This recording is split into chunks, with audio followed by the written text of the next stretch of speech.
दोस्तों, कैसे हो? मैं अंकित सिवाय ब्लॉग आपके पास एक और इंटरेस्टिंग कहानी के साथ। धनी नाम का एक जमींदार रहा करता था। उसका एक लड़का था जिसका नाम राजू था। धनी राम के पास बहुत सारी जायदाद थी और बहुत सारा धन था। यह बात उसके लड़के राजू को पता था, इसलिए वह पढ़ाई नहीं करता था। एक दिन धनी राम अपने बेटे से कहता है, बेटा राजू, तुम अपना ध्यान पढ़ाई में क्यों नहीं लगाते हो? उस पर उसका बेटा कहता है कि पिताजी, हमारे पास कितनी दौलत है और पढ़ाई करते हैं, नौकरी हासिल करते हैं ना, मुझे नौकरी करने की क्या ज़रूरत है, हमारे पास पहले से ही इतनी सारी जायदाद है। यह बात सुनकर धनी राम कहते हैं, बेटा, नौकरी के लिए पढ़ाई नहीं की जाती, बल्कि तो ज्ञान हासिल करने के लिए पढ़ाई की जाती है और बुद्धिमान बनने के लिए पढ़ाई की जाती है, ताकि हम उन बुद्धिमानी से अपने जीवन को और तरक्की कर सकें। यह बात राजू को समझ में नहीं आती।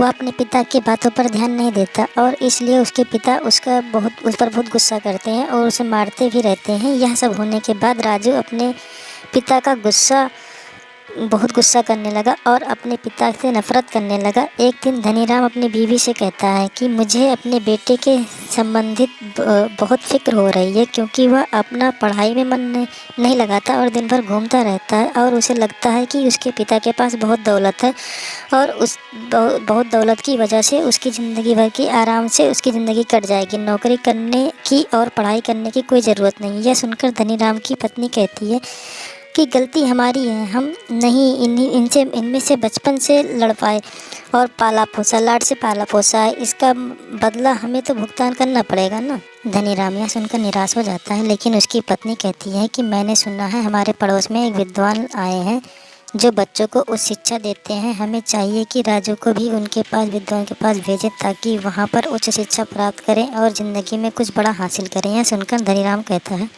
ठीक है, कल सुबह को राजू विद्वान के पास छोड़ आएंगे। और उसकी माँ राजू से कहती है कि तुम्हें बेटा कल सुबह विद्वान के पास जाना है, क्योंकि हमने तय किया है कि तुम उसके पास जाकर उस शिक्षा हासिल करोगे। यह सुनकर राजू खुश हो जाता है, क्योंकि उसके पिता से दूर जाना चाहता था और वह अपने घर से भी दूसरे दिन राज्यों के माता पिता उसके साथ विद्वान के पास ले जाकर छोड़ आते हैं। विद्वान के पास छोड़ आते हैं। एक पत्नी और छोटा बेटा होता है। जिसे ही विद्वान को पता चलता है कि जमींदार का बेटा है, उसके पास शिक्षा हासिल करने के लिए आ रहा है, तो अपनी पत्नी से यह भी कहता है कि, और उसके पत्नी कहती है कि हमारा बेटा भी बड़ा हो रहा है, उसे भी आपकी शिक्षा की ज़रूरत है।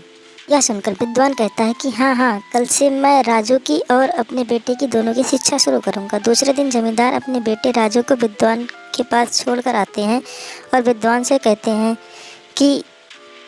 कि मेरा बेटा बहुत ही आलसी है और विशेष ध्यान देना। यह सुनकर विद्वान कहते हैं कि हाँ, आप निश्चित रहें, हम आपके बेटे को बुद्धिमान और जिम्मेदार बना दूंगा।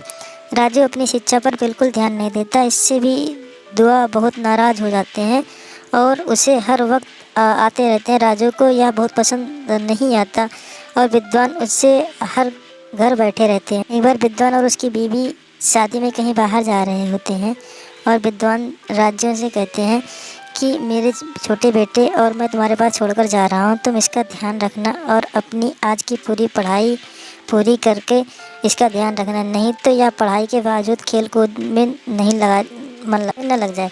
राजू उस लड़के को समझाता है क्योंकि खेल कूद ना करें, बल्कि पहले पढ़ाई करें, फिर खुद खेल कूद करें।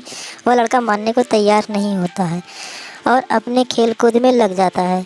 गुस्से में आकर राजू उस लड़के को जोर से थप्पड़ मार देता है। थप्पड़ खाने के बाद लड़का चुपचाप पढ़ाई करने लगता है, लेकिन थप्पड़ की वजह से उसका गाल पूरा लाल हो जाता है।